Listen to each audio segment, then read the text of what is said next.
Hello viewers, আজকে চলে আসলাম গণেশ পুজোর ব্লগ নিয়ে। জানি অনেকটা লেট হয়ে গেছে, কিন্তু তাও তোমাদের সাথে শেয়ার করব না তা কি আর হয়।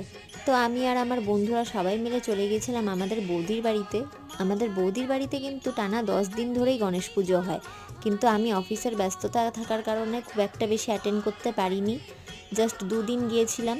ওই মুহূর্তগুলোই তোমাদের সাথে শেয়ার করতে চলে এলাম। আর এই হচ্ছে আমাদের সুন্দরী বৌদি।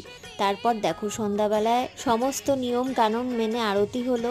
বিশ্বাস করো বন্ধুরা, এই টাইমটা এত ভালো লাগছিল আর চারিদিকে এত পজিটিভিটি ছিল, মানে কি বলবো। আর ঠাকুরের আরতি শেষ হওয়ার পর আমরা ঠাকুরকে প্রণাম করে চলে গেলাম খেতে। তো খাবারে ছিল বাসন্তী পোলাও, ছোলার ডাল, মিষ্টি কুমড়ো ভাজা, আলুর দম, ছানার কোপ্তা, চাটনি আর লাড্ডু। খাবারগুলো জাস্ট অসাধারণ ছিল। খাওয়া দাওয়া শেষ করে আমরা অনেকক্ষণ নিচে আড্ডা দিলাম। আড্ডা দেওয়ার পর চলে এলো রোহিত, তো ওকে আমরা উপরে পাঠিয়ে দিলাম খেতে। আর নেক্সট যে ব্লগ আসবে তাতে বিসর্জনের সমস্ত পর্ব আসবে। বাই।